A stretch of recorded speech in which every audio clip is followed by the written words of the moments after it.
Folks, welcome to Tabletop Tactics with myself, Lawrence, aka the Spider, and Mike, aka the Chef. I never call you Mike. No, I don't even know who Mike is. I don't even know who Lawrence is. That's weird. But here's the thing. We're not here to talk about you, Mike. We're here to talk about the Drukhari.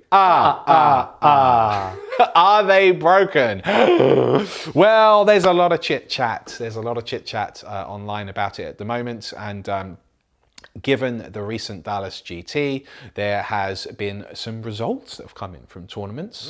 And so I thought it would be a nice opportunity to talk Spider's hot takes on Drukhari. For those of you that don't know who I am, I've been playing Drukhari for a long time. Pretty much since they came out, I've played Drukhari competitively for a long time, and I've done pretty well with them in my time also. So it's fair to say I know a little bit about Drukhari. I'm not saying I know everything, but I know a little bit. So if you want to listen to my thoughts about the Drukhari, stay tuned. So overview on the book. Don't worry, we're going to go into Is It Broken shortly. But overview on the book, I think that this is the gold standard for 9th edition codices. Barring the issues that we're going to discuss. Barring the issues. There are some ugly things in here. So we did do a good, the bad and the ugly video, which you did. I sadly couldn't be in that because I was taking care of a new Trueborn of my own. But as a highlight reel, if you like, I love the Kabbalite stuff. I love the Coven stuff. I love the Witch Cult stuff. I love the combinations that you're allowed to make. And I feel that the book has very few bad choices. That's what makes a good codex, and that's what makes it exciting. Unfortunately, even though we've got a lot of good choices, they are dwarfed by some choices which I would consider auto takes, or things which are probably too cheap. And that then takes away from the other cool stuff that you could be doing. And and then we end up seeing the same sorts of armies, which then become boring, right? But a couple of ugly things I would like to add before we get into the points. Today's discussion. I thought Flayed Skull was a bit of a fail. It's a shame that Cabal was hit so hard. I think that the new Archon Splinter Genius and the upgrade's really cool, and things like the Gin Blade's really cool. But actually, if you want to go pure Cabalites and you're taking a second or third Archon, realistically, you're never taking a third Archon. They're still not actually that great in combat because the base Husk took a bit of a hit. So if you take a Husk, you're basically always taking the Gin Blade. Yeah. And if you're taking another Husk on the second Archon, that Archon's probably going to have the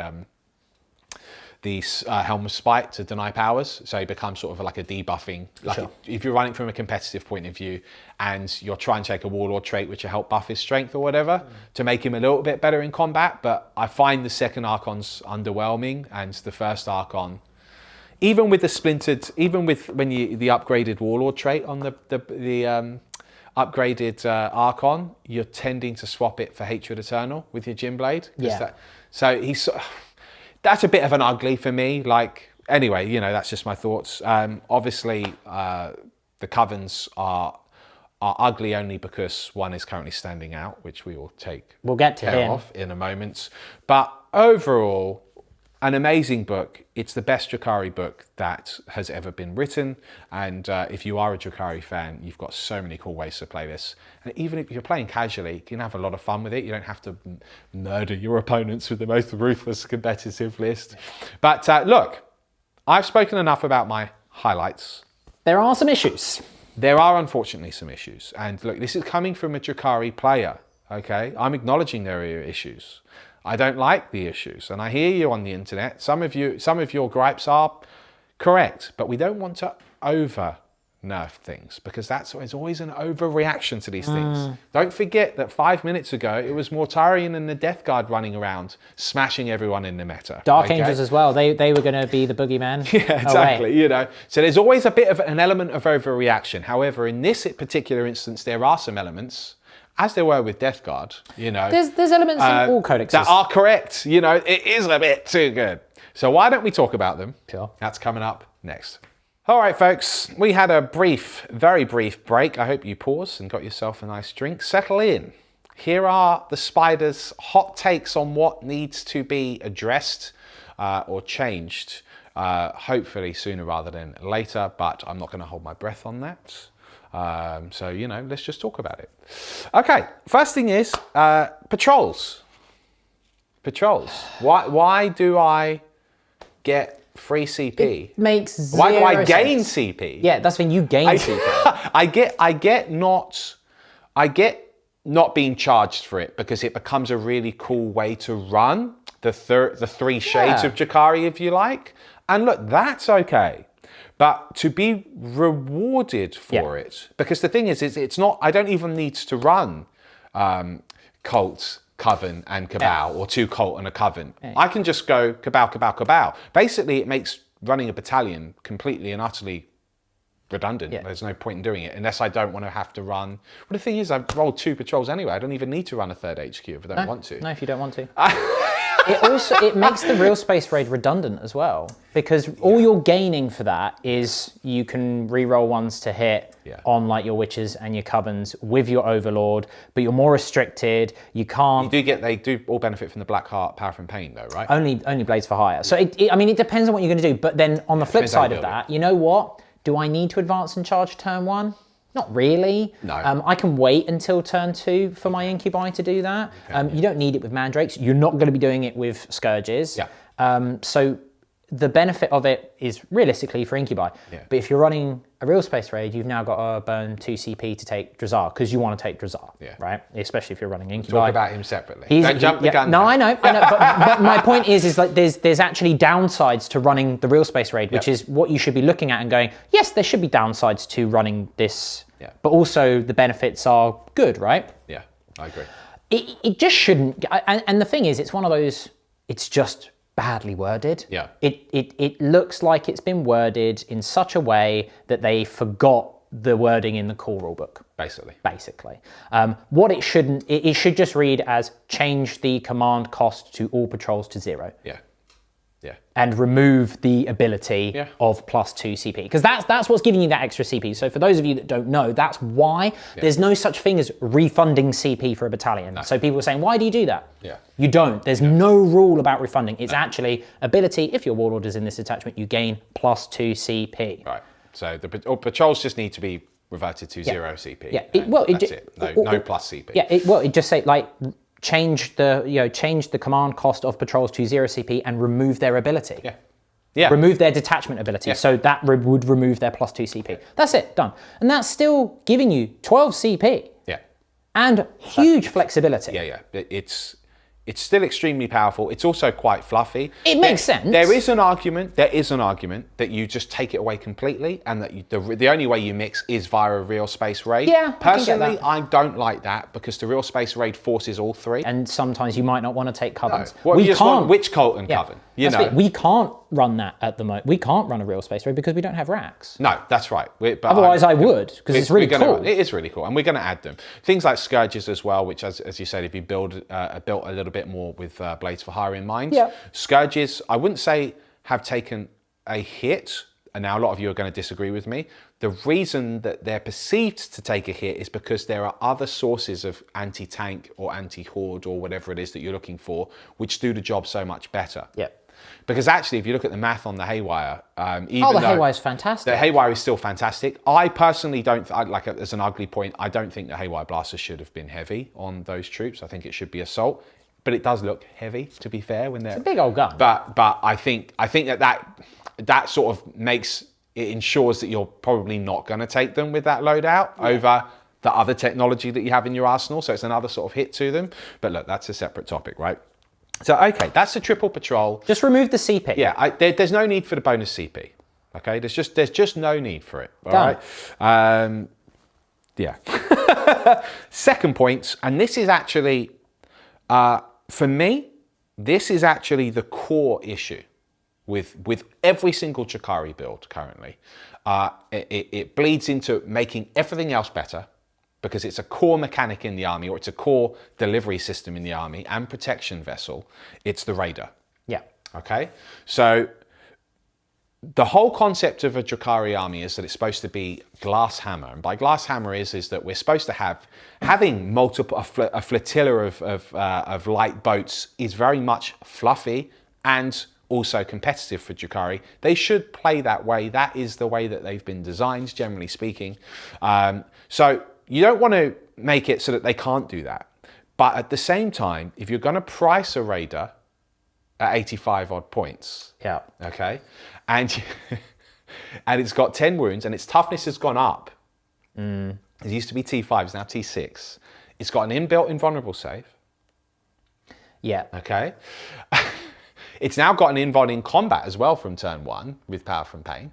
Yeah, because that was a weakness, was if you did get them in combat. Yeah. Like, I mean, granted, it's only a 6-up to begin with. Sure, still. but that can. The thing is, I mean, and that's a D6 system anyway. It can be really swingy. Yeah. But when you're effectively ignoring 33% of, on average, across, there'll be games where you don't roll a single 5-up invuln. There'll be games where he rolls 7 out of 6. Right. It skews it even further. And there's nothing wrong with invulnerable saves. They are a fine mechanic in terms of sort of what we are and what we have in the system that we work with, which is a D6 system. Yeah.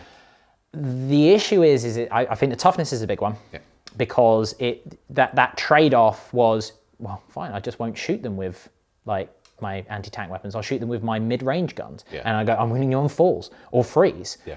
Now you go, okay, it's like 4s to wound or 5s to wound even. And you just stack it upon the multiple wounds, the fact that they've got 10 wounds. They always had 10 wounds, didn't they? They always had 10 wounds. Yeah. But the reality is that they've now got a real multi-purpose in the Force, because you can strap to them one of the best anti-tank weapons in the game, which costs you basically nothing. In my opinion, and that's the big issue here. So you've got an issue in the core points cost of the Raider, and then you've got an issue with the Dark Lance.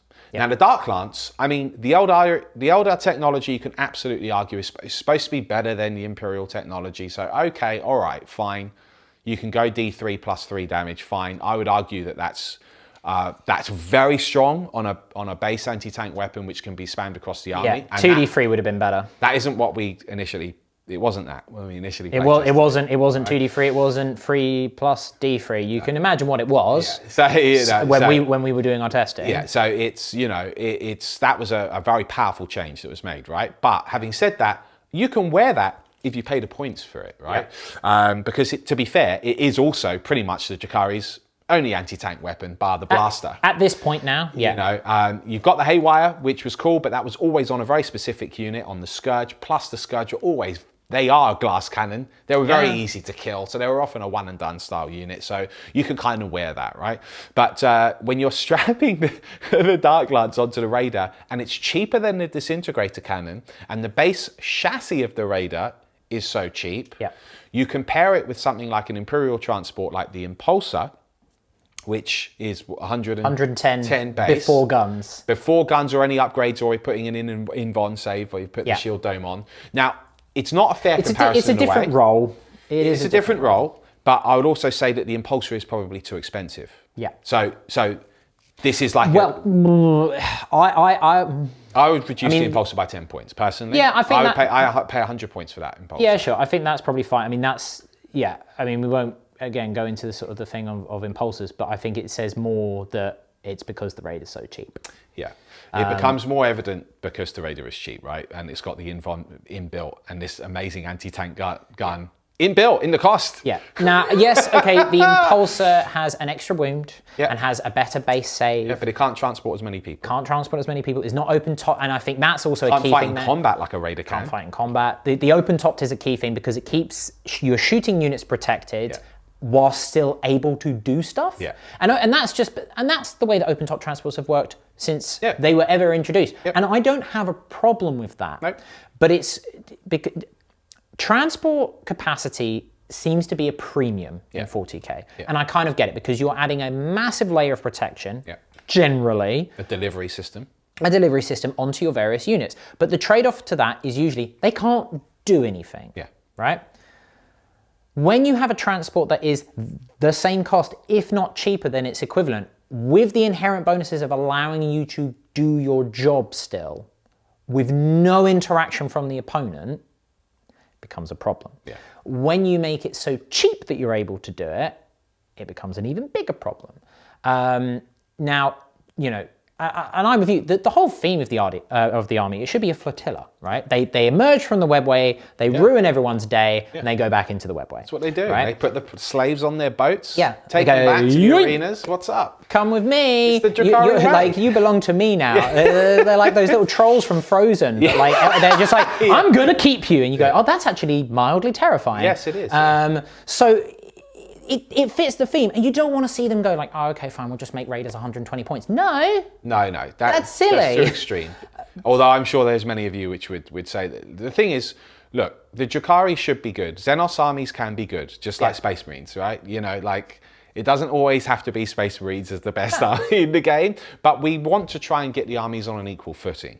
Now, I think a fair thing to do on the Raider is strap 10 points base cost onto it. You could argue. The thing is I would strap 10 points base cost onto the Raider, and then I would probably swap the cost of the Dark Lance for the Dissi. Okay. So it would effectively, because you're still probably going to take the Dark Lance, it would effectively become a plus 15 point chassis at that point. Okay, it's 100 points. See, I was going to say you add 5 to the base cost and swap the Dissi and the Dark Lance. Now, again, not sure how much we can sort of discuss when it comes to like playtesting, but we've always been advocates of higher rate of fire is always better. Yeah. Because generally you're going to have more chances for the same, if not better damage. Yeah. And therefore your bell curve's better, right? Yeah. So a disintegrator, sure, at strength 5, -3, that's nice, flat 2 damage. We'll ignore all the -1 damage things that exist in the game because they are a special rule, right? We're just talking about pure average mathematics and you're shooting at a predator. Because so far I'm ignoring the fact that I'm upgrading those Raiders with, let's face it, a reroll hit or a reroll wound. Yep, because this is all before your Blackheart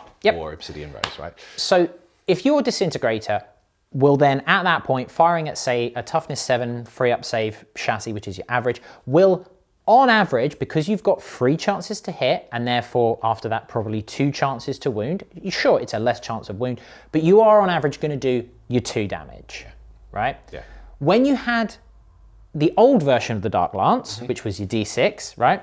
Much more swingy. Well, you get 1 hit, okay, so we're already at less than 1 hit, because that's how stats work. Now, I know you can't roll that on a dice, but you know this is just for the purposes of the thought exercise. Then you got to roll to wound. So again, it's a compounding amount. Yep. And then you got to roll your damage, which is a 3.5 average on. Now, this is the thing.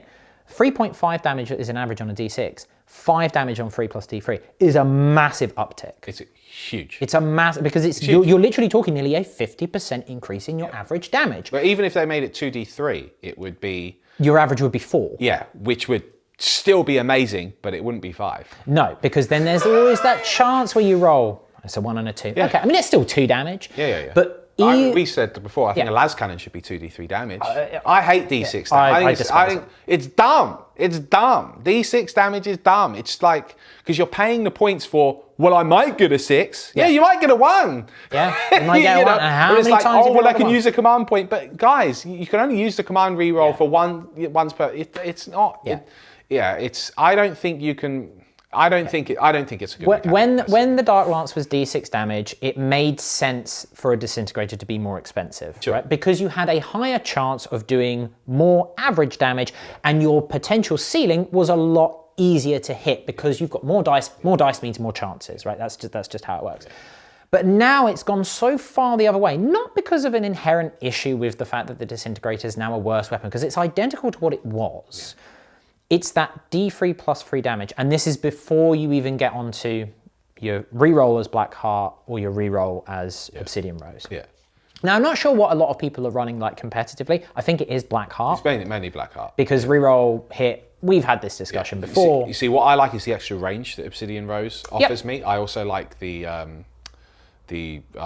Warlord trait, not the Warlord traits. Is it the relic? The relic. The relic I use the Gem Blade. The relic. It's not that the stratagem lets you shoot and. I think it is the Warlord trait, and that's mainly because I'm a pure Kabbalite player, and I like the Warlord trait helps me buff the other Archon, as I recall. I'll look that up. Yeah, because I think it's like +1 strength. +1 strength and +1 attack or something like that. It's something like that. Anyway, it doesn't matter. There's multiple reasons why I like Obsidian Rose. Yeah. I think Blackheart is obviously as good. It could argue that it's better in some instances. You know, I'm always looking at it from a pure Kabbalite point of view. But look, I think The problem is that the base raid is too cheap. Yeah, okay? and that then compounds upon everything else in the army. I can also further reinforce that because you're seeing raiders over venoms. Yeah. Okay. And the venom, arguably, is probably about the right cost, but the splinter cannon is too expensive. Because they made the splinter cannon 10 points, right? Yes, it is. But Dark Lance is free, huh? Let's have a think about this, guys. It's when you get, because the base cost of a Venom 65, and yeah. if you want to take your 2 splinter It cannons, becomes 85 points. 85 points, which is the same now as a Raider. Yeah. It's worth, I mean, it's different. It's different. He is damage 2 now. He is damage 2. I'll give you that. But he's only 3 shots. Yeah, so you've got, 6 shots. You got your 6 shots at -1, always winning on 4s, damage 2. You're slightly faster, you're slightly smaller, so you're a bit easier to hide. You don't degrade. You've got a built-in -1. So it swings around about, I think if they made the splinter cannon just 5 points, that's what I'd make it. You're probably looking about right then. And that's, but even then I would say that the Raider still needs to go up in points. Because the Raider still needs to go up. That's not a reflection on the Venom's inferiority to the Raider. No. Like, they should be similar. They should. Because they have different roles. However, I don't know, tough one. That's a topic for another time. The Raider is the issue. If I'm paying 85 for a tooled up Venom, but I'm also paying 85 for a Raider with a Dark Lance. Yeah. Which has a much bigger transport capacity, 11 versus 6. I mean, again, that's the same invuln. It doesn't have a -1 to hit. It depends what you want to do. It does depend what you want to do, but the Raider's just better. That's the problem you have. And then you look at things where, I can go Poison Tongue, with Venoms. This is where the maths gets really silly. A Poison Tongue Venom does look really cool on paper. What I really like about the Poison Tongue is the redeploy stratagem. That's why you take them, because that is really competitive. But truth is, if you go Obsidian Rose on a Venom, or you go Black Cart on a Venom, it actually works out to be about the same, because the reality is you've got 6 shots, you're hitting 4 times, and then on Poison Tongue, you're wounding 3 times. Yep. On Obsidian Rose, you're wounding twice, but you've got an inbuilt reroll to wound, which will probably make it 3 wounds. So I'm getting the same amount of wounds on average. It's about right. So that doesn't make Poison Tongue better at what it's supposed to be better at. Yeah, what it does affect, though, are things like your splinter rifles and over the mass of the army. That's a compounding effect. You see where I'm going with this, guys? So there are some internal issues. Yeah. But that is a real easy fix with a points tweak. A points tweak would be enough. No, it doesn't need to be 150 points or something silly. We don't need to nerf them to the ground, but it does need a points increase, in my opinion. Even if you said 5 points, so my version of 5 points base and 5 points for the Dark Lance, and you swap the Dark Lance. So I go 10 points base. No, and that's the thing. Like, points can be changed again and again and again and again and again. I mean, whether they're going to be changed, I think people are saying, like, Games Workshop need to release points errata for them now. It's like, the codex has only been out for a month. That's a bit... bear in mind, you'll be the same people that would then be complaining if your codex got a points update after a month. So, think about it. There's always a reactionary thing, as well. People have already forgotten about the fact that Death Guard are still extremely competitive, and that when they first came out, granted there weren't as many tournaments going on, but they were cleaning up in tournaments in Australia. Top 3 out of 4. They are still extremely competitive, but they've just now been forgotten about because Drukhari is a new hot thing. Also, a lot of the top players have adopted Drukhari because they are going to be really vicious in the skilled players' hands, and they are relatively easy to run based on how good they are aggressive they are for their points. But the meta hasn't adjusted to take on Drukhari yet either, because everyone was tooled up to take on Death Guard and Marines. Then Drukhari came along, and they've got an answer for everything. Whereas those other armies now need to be able to take on people like Drukhari. I think that's always it's a tricky statement, that one, because I agree to an extent. However, Harlequins have been on the scene since the beginning, and they do what Drukhari do. Drukhari just now do what Harlequins do better. Exactly. Yeah. So it's not like people weren't expecting to face those fast, toughness-free, sort of flimsy chassis. Except they've got a 4-up involved. But now they're better.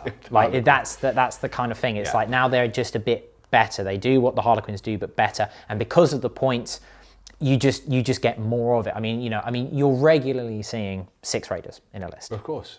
If not more. Every Drukhari game I've run in 9th has had 6 Raiders so far. that's mainly because they've been competitive games. Thing is, this is where the competitive scene is upsetting, to be honest, because if you weren't spamming and aggressively running these lists, the book run casually is really good fun, you know, and it doesn't have to be played in a broken way. But, you know, if you spam something, which basically means it's a points efficient unit, i.e. it's undercosted, usually is what that means. You take multiples of it, that becomes an exponential factor of death to your opponent. Look at your winged hive tyrants, look at your Tau commanders. You know, there's a reason why. Look at Centurion spam, you know, we've seen it before, we'll see it again. Of course we will. It will always happen, you know, and then hopefully a points adjustment will fix it. But I do feel as well, though, like it is unfair. You get a book, and then all of a sudden, everyone's telling you. A lot of people upset about it. Yeah. That kills a lot of the hype for some hobbyists. Because bear in mind, not every hobbyist is playing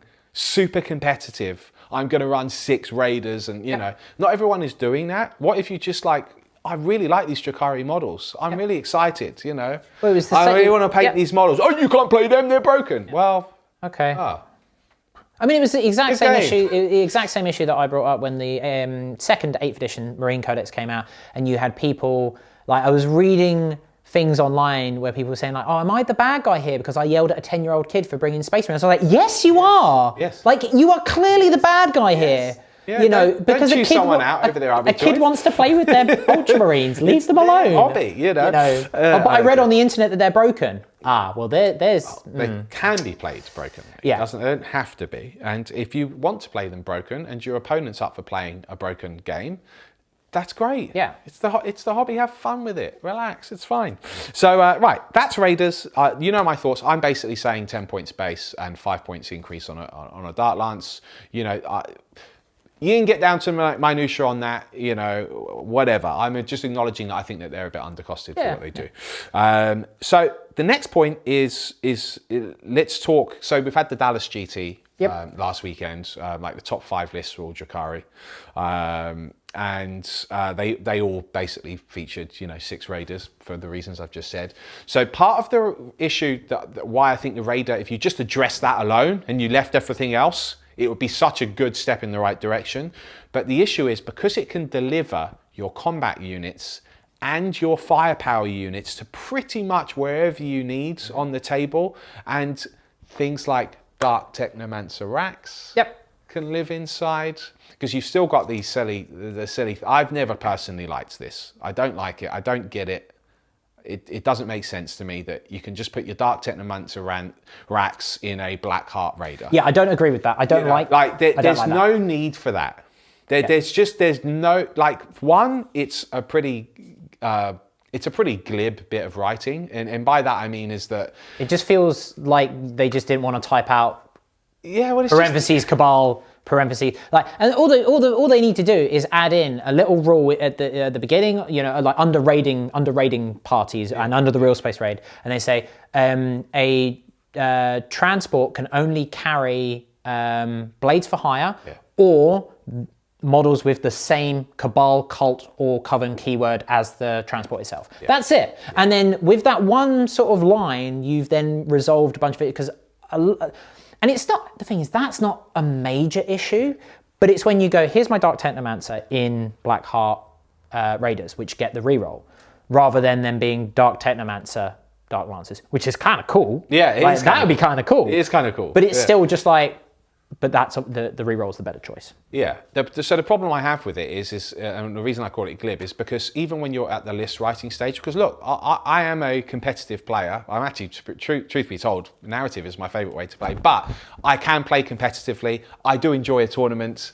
The thing for me is that if it becomes easy to write the list, I find that really boring. Yeah. You know, like, it's great that this book has so many cool options, but if I go, well, obviously I'm just going to take a Black Heart Raider. Yeah, I don't need to plan my list. I don't need to think around it. Oh no, but I really want some Dark Technomancer, some Dark Technomancer liquefiers. But then that would mean I'd have to have a Dark Technomancer Raider to deliver them. Or maybe I'll go with Venom this time. I could spend some CP to webway gate them instead. So I've got to think about, Let me think about it. But if it becomes, I can have everything I want with basically no restriction. Yeah. And in fact, you'll reward me for it. Yeah. It'd be like going to a restaurant and going, can I have the bread starter? Yeah. but actually they give you like a full pizza, and you go, but I've only paid like £2 for that bread starter. Yeah, I'll be going back to that restaurant. Like, and you'd think that restaurant would go out of business. So analogy didn't really go anywhere. No, but I know what you mean. The point is if something's too cheap but the quality is so amazing, you're going to keep going back to it. So look, Dark Technomancers, to cut a long story short, the issue is the liquefier gun. We're not going to go into all of the other covens now, but basically on a unit of racks for 60 points, you can get 2 liquefiers, one on the Akathist, one on the main dude. You're looking at 2d6 strength 4 -2 hits. They're auto hits at the moment. And that's the problem. They're auto hits. It completely offsets the downside of running Dark Technomancers, which is you take a mortal wound on ones to hit. Well, you don't take a mortal wound on ones to hit if you auto hit. There's a few issues with the racks and the liquefiers themselves, which I don't know whether you sort of talk about like the troops and their points in your in this breakdown here? in your breakdown. I'm not going to. Here's the thing. I nearly put troops costs down. Like personally, I think witches are slightly under. I think all the troops are under by 1 point. That's it. I'm not sure the Cabalite Warrior is. I know that I'm a Cabalite player and people are going to get upset at me about that. 8 points is a bargain, mate. I don't care what you say. It's a bargain, yes, but they are T3 and they do die to a stiff breeze. The issue is their transport. T3. They're not T3. They're toughness 6 because they're in a raider. Well, that's what I said. But the issue is their transport. Yeah, so they're not. So why punish the warrior when it's the transport's fault? Sure. See, that's my argument. But again, it's that compounding effect, and this is why I say the raider is 5 rather than 10, because then you go, and then if all your troops go up, your Incubi are a bit cheap as well, I would say. I think most of the other stuff are about right. I mean, maybe Reavers could go down by like a point or two. I don't think the Incubi are too cheap. I think Drahzar is too cheap, and he makes the Incubi that much better. He's another issue entirely. But anyway, so with the racks, I think. You could do cheaper. You could do a cheaper points hike on the raider and put it back onto the troops. You could do that. I'm not sure I agree with that. I would just hit the raider. I don't know. I would like probably bring the witches up a point, but because they are incredible. Yeah, they're very good. They're for you know, because the buffs of drugs, and then you know you got power from pain on top of that. But the racks are a weird one because you're paying points for a flamer that already has built-in -2. Yeah. For the same points as what you would pay for a flamer in other armies. Yeah. And then, and this is really weird. Yeah. Because you look at things like Death Guard, your Plague Marines, you get 1 of each weapon option, but you only get 1 liquefier in a box of racks. Yeah. So why can you take 2? Don't know. Because they've allowed the Akathist to take it. Yes, and, which I think he could in the previous. I think the Akathist always could take a special weapon. That's right, but you never had more than one. But the weapon in the box is the Hex Rifle. That's right. It's not a liquefier. That's right. I believe that's correct. So it's. I'm not a Coven player by. It's an odd one. Now you make it 1 per unit. You put them up a point, and you leave the liquefier alone. So I don't know if the racks need to be put up a point, but I mean, you want all troops to be put up a point. So I'll concede that. I'll go, okay, all right, fine. It wouldn't just be just racks because of this. Yeah. If you're gonna, all right, fine. I think some people have sort of said, if you're taking, and you know, we've sort of discussed this before back in 8th edition, you know, when you had Yunari and they were a massive problem. You say, if you're running Yunari Dark Reapers, they should be 20 points more type thing. You just go, that's going to get really convoluted really quickly. Yeah. If you're running Dark Technomancers, your liquefiers cost 30 points. No. That's silly. Well, to be honest, it should just do is not work on auto-hitting stuff. Yeah, that's what I would do. That would be the easy fix. Would that kill Dark Technomancers? Probably. Okay. But... Good. It's then an option. Take other things then. Take other things. It would make it a little bit more interesting. The other alternative you could do is have it do mortal wounds to yourself on the roll of 1s to wound. If it's an well, that's what it used to be. That's what it used to be. My issue with that is, and another one that I've seen floating about is every time you use it and it auto hits, you just take a mortal wound. The issue with that is they've got 5-up shrug. I know. Look, it'd still be amazing even with that. And here's the other issue. On average, you will take 1 mortal wound a turn. Yeah. Congratulations, you still have 5 turns of using them. So it makes 0 difference whatsoever. Well, no, I think I agree. The other fix is that they can only have 1 per 5. It's 1 per 5. That does make a big difference. One of the 2. Because also, why do they get 2 special weapons per 5? I suppose they probably argue that the Cabalites get you get a blast pistol. But it's not the same, though, is it? It's not the same. That's not a second blast. Because let's be fair, if you could take a blaster on your Cyberites, you absolutely would. Of course I would. You would be like, spam them for days. Of course I would. Of course I would. Look, anyway, look, there's an issue with Dark Technomancers because at the end of the day, when you can move on, you know, on a super fast transport and do a 2d6 auto hitting drive-by, I mean, look, it's gangster and it's cool, and it is the Drukhari way. But when that's a strength 4 with a +1 to wounds and damage 2, that has my attention. Yeah. What? Maybe you could argue like one or the other on that. Like if they were to change the sort of the aspect of it. I don't think making it work on wounds again is going to make any difference because it didn't back in the day. You know, when it first came out, it made very little difference realistically. Making it an auto wound every time you fire it, fine. Like if you've got 2 in the squad, you're gonna like an auto mortal wound. Yeah. So every time you fire an auto hitting weapon, so a liquefier, you take a mortal wound. So you take 2 mortal wounds every time you fire them, which means that, but realistically, you're going to kill one of your chaff. Yeah. You're going to kill one of your chaff. It's not like a plasma weapon when you go, the model dies, killed, or the bearer takes a mortal. Because that's the other thing you could, and probably. I don't agree with that. I don't know about. But how else will you get around it? Other than just removing it. So the thing is, you end up going in with a sledgehammer, or you're not that effective, or you do a points hike, and that's not fair. And that hurts everyone else. I'm a Coven player, and I want to run my cool Coven combat army. Yes, I'm going to take liquefiers as well because I've got limited options if I'm going solo. It's a real tough one. Yeah, it's a real tough one. It does need to be addressed. I think an easy fix is, make sure it's 1s to wounds or do mortal wounds if it's an auto hit, or you just remove it from auto hit weapons. Yeah, I think that would be the easiest fix because then it's still on all of your other shooting weapons. Now you can. Seems a bit ham-fisted to me. Maybe. I also think they should only have 1 liquefier per 5 anyway. Yeah. So look, the thing is, all of these issues are compounded by the fact that you can put it in a super fast transport and do a drive-by. Yeah. And then the person has to spend lots of resource to destroy a raider, and if they're a very tactical player and they're good at the game, they're placing their boats over primary objectives. And then guess what? I now put OBSEC troops on that primary objective. It's how I play Drukhari, it's how my Kabalites win. Yeah. It's how you play the Harlequins, it's how you play, if you're going to run a lot of transports, it's how you play. And they have to destroy your transport. That's the thing. They've got to destroy you. But it's again, it goes back to the raider. There's no interaction with those racks because they're inside a raider. Yeah. Okay, look, that's Dark Technomancers. I don't have anything else to say about it. Okay, that's it. I'm now going to go to the HQs.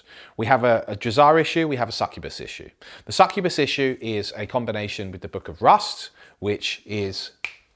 Oh, yes, the competitive edge. Well, okay, so Succubus, I would say, are a bit too cheap off the bat anyway. Yeah. 60 points is a bargain, regardless of what you give him. I am not a fan of the competitive edge razor flail thing because I think a lot of you will agree, it's nonsensical. Is it too good to be true? Yes. Will it, people say, it will one-shot a knight. It kills Mortarion. And it doesn't. We're talking fringe game. That's like me turning around and saying, I could do 36 damage with my Doomsday Arc. Yeah. I never will. We're talking once in a blue moon. But you see, that's what upsets me. Like, just, if you're putting D3 plus 3 damage, which is like a premier anti-tank outputs, on a basic anti-tank weapon, granted this is... I mean, it's almost like the Void Lance should have had that. Yeah, if the Void Lance was like D3 plus 3 and the normal Dark Lance was 2D3, I don't think we would have as much of an issue. I don't think so. Well, I mean, you'd still have an issue with the overall cheapness. Yeah. But I think in terms of that comparison of like output, because it's the sheer fact that you go, it's a minimum of 4 damage. Yeah. Now, that is one-shotting any heavy infantry in the game. Yeah. Look, Custodi, dead. Alaros Terminator, dead. Look, from a technology and fluff point of view, I am okay with it. Because it's Drukhari. It should be really scary. It's the Dark Lance. They're really they should buffed be up in the fluff. But I would be changing. Like the las cannon should be 2d3. The outputs on all the other armies should have massive. The Doomsday Cannon D6 damage. The Doomsday Cannon is described in the fluff as one-shotting Titans. No. I mean, it doesn't. Not with D6 damage, it ain't. Not with D6 shots. So anyway, that's neither here nor there. So the Succubus, I think the Succubus is too cheap in general because their output, even without the competitive edge or your Triptech Whip, which is what I'm a fan of, it is still very good for her points cost. Yeah. So the competitive edge, for those of you that aren't aware, the way that this works is you use the Book of Rust, you've got Cult of Strife, you make her the Warlord with competitive edge. What competitive edge does is for every attack that doesn't reach the damage stage, now, That means that rules is written for every attack that either misses, fails to wound, or is saved against. So your shrugs don't affect this. But for each of those 3 stages, you go, oh, I get to make an extra attack.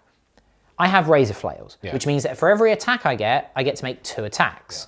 So I start with 14 attacks because I've got Adrenalite for the +1 attack on the charge. So I start with 14 attacks.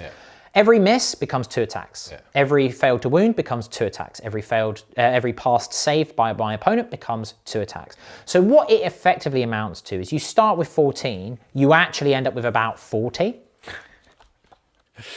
And it's one of those things where, is it too good to be true? Yes, because chances are if your opponent was passing a bunch of saves or you were failing to win, you were fighting something that was out of your league anyway. But what it does is it increases your chances, which goes back to what we were saying about 10 minutes ago with regards to disintegrators. Your bell curve is much better. You are much more reliable to do an average amount of damage. This is a simple fix. You make it not work on razor flails. Done. You just turn around and you go, any attacks that are made with this warlord trait cannot generate any extra attack. There is an argument that I saw someone making. I was like, clearly you haven't read the rules. And they were saying that, well, every time you fail, you get to make an extra attack. And because the warlord trait doesn't say that these attacks can't generate extra attacks, I was like, no, that's covered in the rare rules. That's already been thought about. So no, you don't get to just make infinite attacks. It's like the infinite bolt guns from back in 8th edition, which was, stamped out very quickly. But the way all you need to do is you just need to either change the warlord trait itself, or you future-proof it by changing the rare rules. And again, this is something that I think a lot of people were expecting to happen in the FAQ, but it is in the Cult of Strife book, so that's why it's not been touched yet. Whenever that FAQ comes out, we'll see. But all you need to do is just say abilities which grant you extra attacks or replace your attacks with X amount of attacks, or however it needs to be worded, doesn't work. So that means at most, you'll still start with 14 attacks. But at most, you'll get 7. You're not getting an extra 25. It does make a big difference. But yeah, I agree. I think the Succubus is for her points, pretty darn incredible. Yeah, I mean, what can I say? They just are incredible.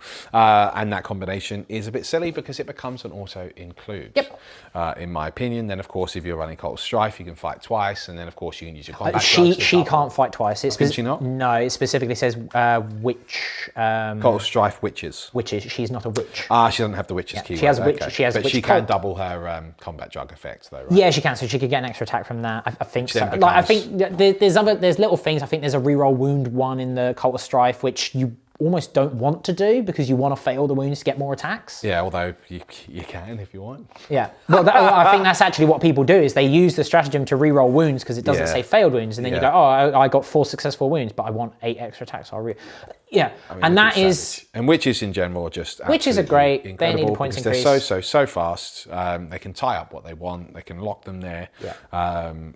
And they are spectacular in combat with an incredible amount of attacks.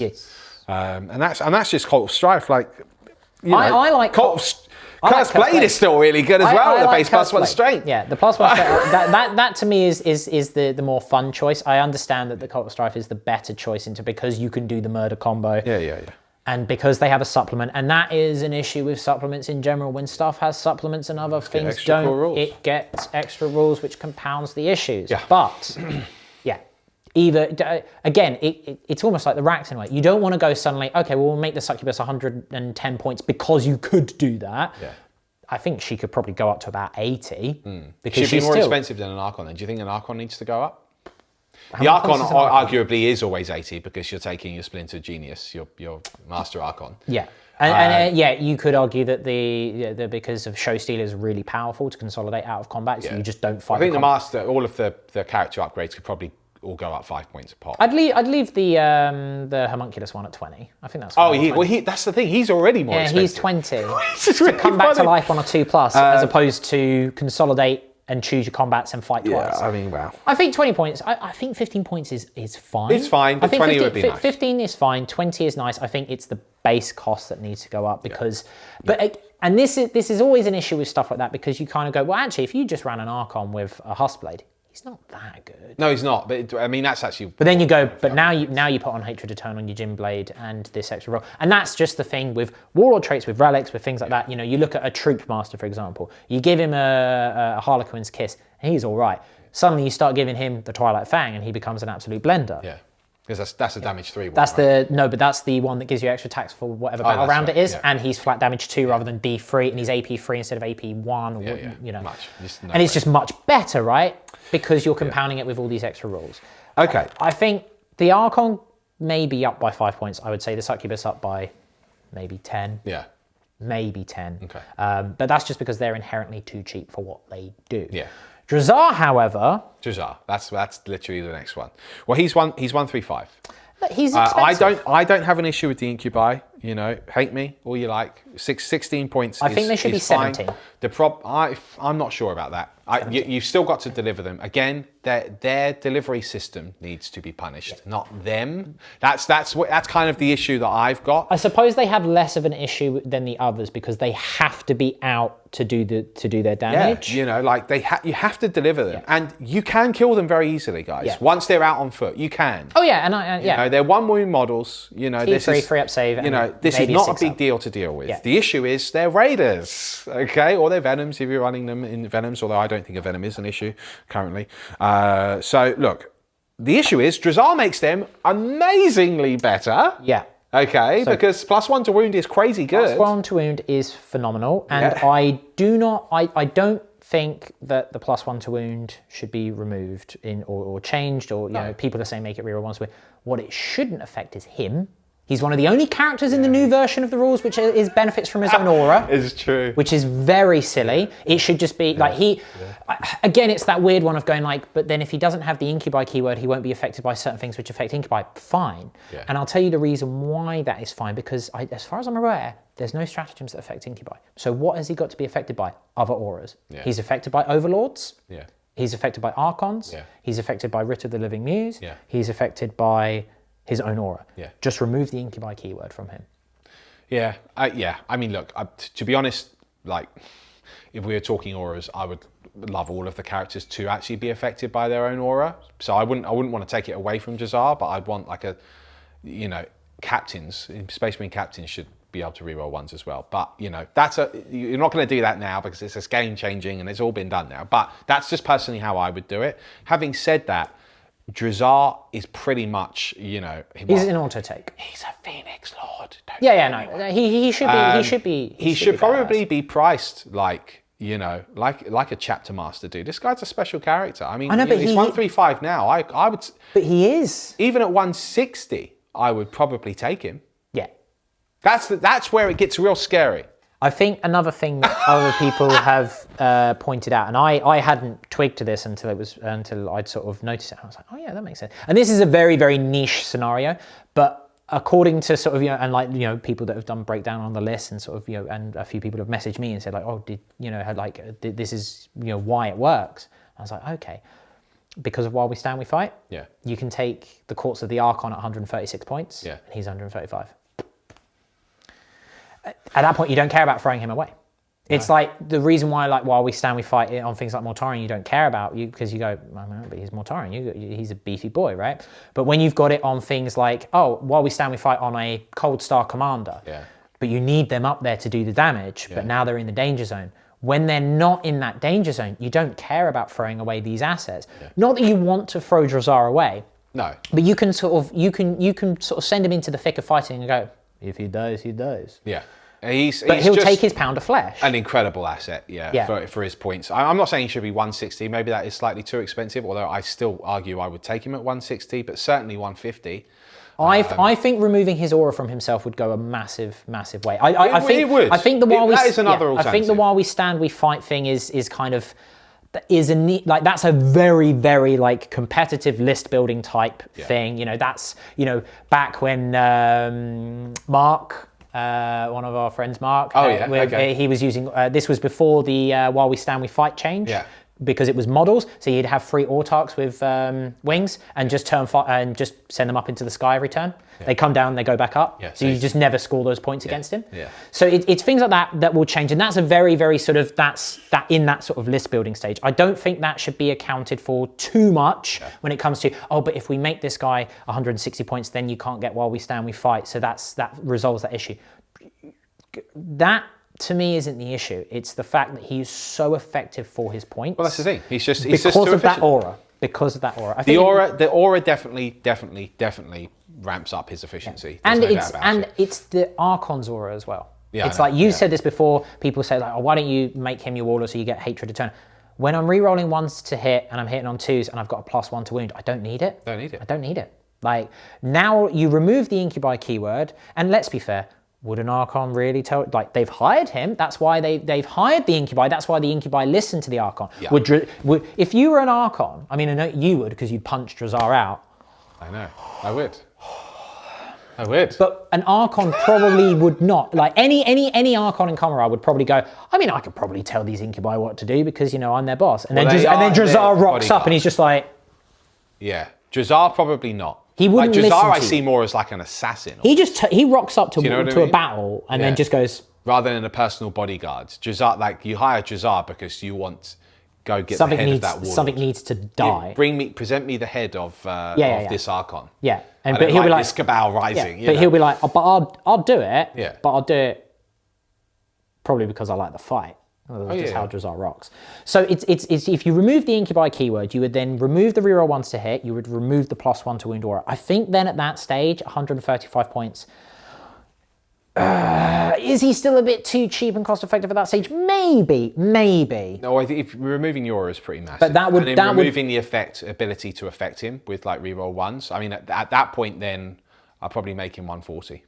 Yeah, I'd increase him by 5 points. Yeah, I think you maybe would have a little bit of an increase. The other one as well that I think would resolve some of the issues would be Drahzar cannot be your compulsory choice. Because a lot of people are just running his patrol, Drahzar's leading it. No. Yeah. He's got to be your second. Yeah. But then I mean, now you're getting into sort of weird rules for the sake of it. Like, it's, I don't know. Look, that for me, those are the major issues. There are other issues, there are other combinations that can be done, and the Drukhari would still be really, really powerful. That's fine. Every army should have powerful combinations. Yeah.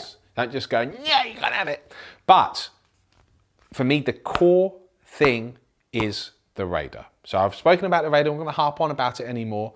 That is the single biggest issue you have because it makes everything else exponentially better. Yeah. You hit that one thing alone and it will go a long way. I do think that we should hit all of the other points as well, but that is where I would start. Well, because otherwise it will be called Codex Raider very, very soon. Well, just sort of thinking about it now, it's literally just twigged to me in terms of the compounding effect that has. Who remembers Gladius detachments in 7th edition where you got 3 Razorbacks? Yeah. And when I say free, because I'm sure someone will type in the comments, oh, you say free with a T. I don't care. For those of you that weren't aware, back in 7th edition when you had your specialist formations and your detachments and things like that you could run, the Gladius strike force was, you had to take like 3 tactical marines, you had to take an assault squad, you had to take a captain, you had to take a devastator squad. Oh, okay, that seems pretty restricted. Yeah, but everyone got a free transport. Yeah. Like huge. A Razorback for free. All you had to do was pay the 10 points for the guns. Yeah. So it's similar to that. Now that I think about it, it's similar to that. It wasn't, the army itself was actually okay. Yeah. But then you suddenly go, have some. Yeah, I mean, and it's not that the Raiders are free. No, they're not. I mean, it's not. To be fair, that the Gladius was it was dumb. Ridiculous. Oh no, it was very dumb. but my point is it's like it's not because the units themselves were really broken or really good or undercosted. It's not the fact that the transports themselves were really good, and they were okay. It was the force multiplier that they gave you by being able to, I can drop stuff off, and I've got this firepower, and I'm paying basically 20 points for upgrades, and that was it. You were paying for the guns. It's a similar principle. It's not quite as extreme, but for those of you that remember, you remember how kind of obnoxious it was, and it feels that way. They compound everything else within the army. If you ran, and this is the thing, if you ran a Drukhari army without transports, one, are you even Drukhariing? probably not. And 2, it wouldn't be as scary, anywhere near as terrifying. It wouldn't be anywhere near as scary. Look, the thing is, and you can actually have an army mechanic. So every army should be sort of good at something, right? And if Drukhari's main thing is transports, that's fine. They can actually be a smidge undercosted and still be okay in the grand scheme of the meta. But if they're too far undercosted, it becomes a major problem. But look, that's it, guys. Let us know your thoughts. I'm sure you've let us know your thoughts already in those comments. We'll be joining you in the discussion below. And you know, like I understand the salt. You know, if you're not a Drukhari player, maybe your buddies come round and, you know, just put his Raider spam on the table and he's got his Dark Technomancers there, and you've just been tabled in 2 turns, because that's the other thing with Drukhari, is they are, and they always have been, quite an alpha strikey force. So it can feel quite overwhelming sometimes to face them, especially if they go first, because they're that fast. You can have a board laden with terrain, and they're just like, they don't care about you. They don't and what they see, they will kill. Yeah, and again, it's kind of like, you know what, I'm okay with that from an army theme perspective, because that's what they would be like in the fluff. They would appear out of nowhere. Didn't they used to have like wasn't there an old rule, I think maybe I'm making this up, it was like in 3rd edition or 4th edition, where they had a rule where it's just like, they had the first turn. That was it. They always had to be the attacker in missions. It was something like that. No, well, you could seize the initiative with the Black Heart himself on a 2+. Yeah. Because, and that was cool, it was representative of what they do, which is that raiding strike. And so I don't have a problem with them being like an alpha strikey type army, no, you know, really overwhelming, because it's very thematic. It's when it becomes uninteractive to play, and it's when it becomes to the point where actually they don't care if they get the alpha strike. The issue is the resilience currently, because they can get too many of the thing because it becomes too cheap. Yeah. So I'll leave you on this. Okay, so there's a little tidbit of playtesting insight, if you like. I actually rallied what I wanted to do, and Drukhari players would probably hate me for this, but bear in mind, I've been playing Drukhari a long time, basically since they came out. So I feel like I can talk about Drukhari pretty confidently. And I actually really liked the old Night Shield rules. They never used to have invulnerable saves, these transports. Okay? Nope. And the invulnerable saves are responsible for ramping up that resilience, because a 33% chance to stop any shot is actually massive. It's actually massive, guys. You know, because people are spending all these points on their anti-tank weaponry and they can't even get the damage through on you.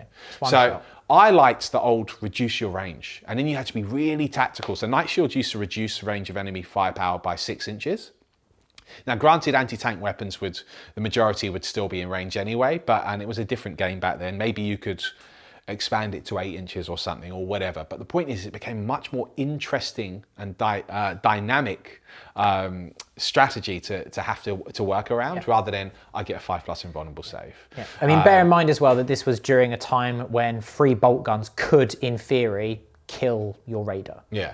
If they got lucky. So being out of range of it, because that was their weakness. Because you'd go, you can only do 1 shot, but your chances of killing on 1 shot is about the same as it. Well, it's actually, it was easier to be killed in 1 shot back then than it is now, because unless you're shooting at something with like a Titan weapon, you cannot kill any vehicle in the game with a las cannon anymore. You used to be able to, but also vice versa, they were immune to small arms fire, you know, for the most part. Your raiders were basically, they could only be wounded on a 6 by a bolt gun. So being out of range of their weakness gave you the utility. So you'd still go, it became a real game of chess with Drukhari. They used to be a real glass hammer. Like, if I didn't go first, I'm deploying everything so that when they move, and I'm minusing the range from their movement, so I know that they'll still get some guns in range, but I can weather quite a bit. It was really cool. It was really, really cool. For me, a much more interesting mechanic than a 5+ invulnerable save.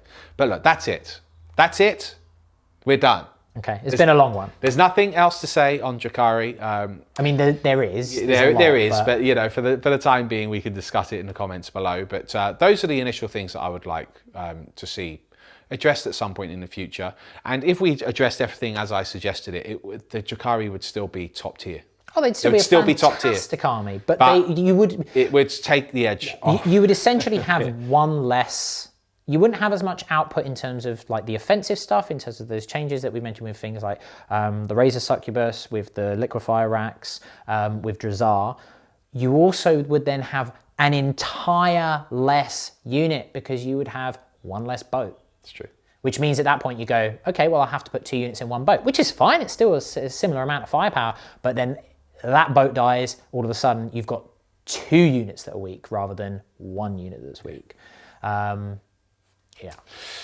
Well, guys, I hope you've enjoyed that one. This has been another faction focus from us here at Tabletop Tactics. If you like what we do, give us a like and subscribe. It costs you nothing. If you really like what we do, come visit us on our website. Sign up to On Demand, where you get these sorts of videos much more than you do here on YouTube. And it also helps us out massively. Yeah. So guys, until next time, I've been the Spider, this has been the Chef. We'll see you soon. Bye.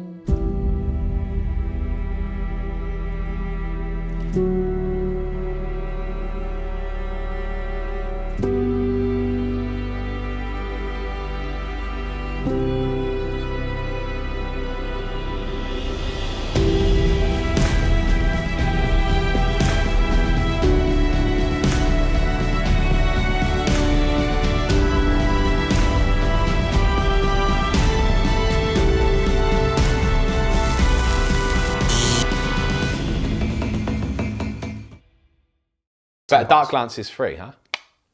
Yeah.